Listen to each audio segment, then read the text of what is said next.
I, 34M, have spent the last decade building a life that my wife, 32F, just threw into a suitcase because she decided she was underwhelmed by stability.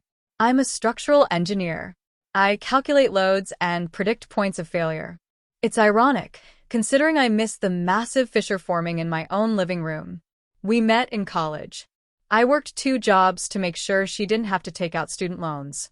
When we got married, I bought us a house in a quiet suburb of Chicago. She apparently thought we were building a prison. The shift wasn't gradual. It was a cliff.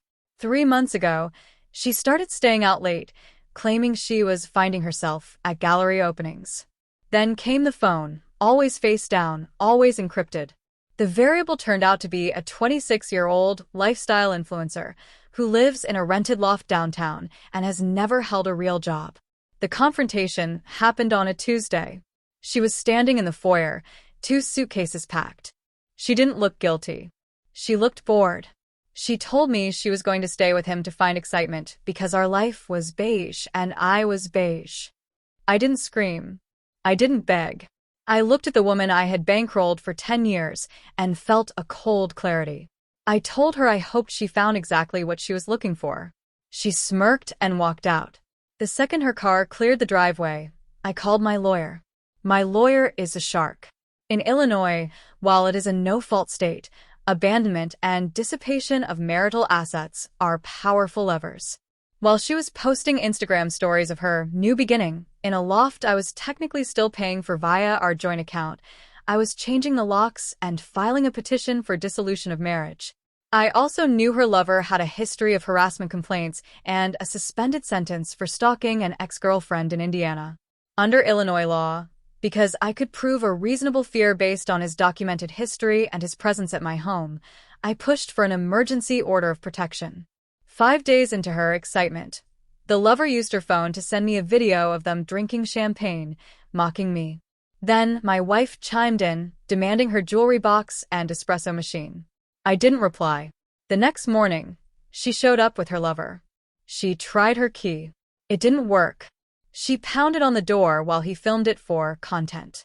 I spoke through the Ring camera and told her that per the filing, I was claiming exclusive possession of the marital residence due to her voluntary abandonment. I told them they'd find their answer in the mail. That answer was a process server delivering the divorce papers, all 40 pages, directly to the lover's loft during one of his live stream events. He got the restraining order, and she got the divorce petitions citing abandonment and adultery. My wife called me 30 times. I blocked her. She called my mother, sobbing that I was a monster. My mother told her to enjoy the excitement of the legal system. My wife assumed I would fold and give her the $200,000 she wanted. She had no idea I had a forensic audit showing she used our joint credit card to buy him a $4,000 camera rig and pay his rent. That's dissipation. Every dollar she spent on him was now coming out of her share of the home equity. Her lover's entitlement was his undoing.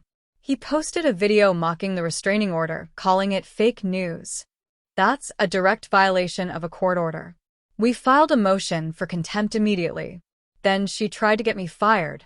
She sent an anonymous tip to my company ethics line alleging I was using company software to stalk them. Luckily, I was on PTO and using my personal laptop. I had the logs to prove it. We filed for sanctions for bad faith litigation. The exciting life downtown failed fast. Without my credit card, the champagne turned to tap water. The lover started texting me from a burner phone, trying to extort me for money to drop the charges. I took the phone to the police. Because he was already under a restraining order, this was a felony. The police raided the loft during one of her Get Ready With Me videos. They dragged him out in handcuffs. At the station, she hissed that I destroyed everything. I reminded her she chose a man who extorts people. The landlord of the loft called me because her check bounced. They were being evicted. 2 weeks before our final hearing, she tried one last move. Her lawyer claimed she had severe psychological trauma and checked her into a $12,000 wellness retreat on my dime. They wanted lifelong alimony. My lawyer showed a video her lover posted of her dancing by a pool in Mexico, laughing about milking the beige cow for insurance money. The judge was livid. My wife snapped in court, screaming that she deserved a payout for being bored for 10 years. The judge awarded me the house, denied her alimony, and ordered her to pay my legal fees. She walked out with less than $5,000 and a mountain of debt. The lover went to prison for wire fraud after they found he was running crypto scams using her photos. Months later, she left a note on my car.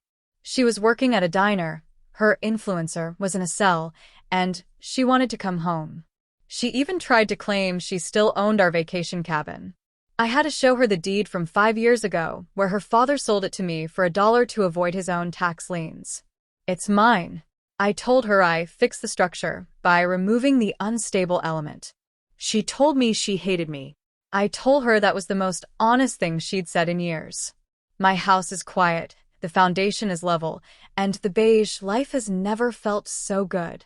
Want to see the for rent listing I'm sending her for the cabin? Subscribe to see how I'm reinvesting the beige funds she tried to steal.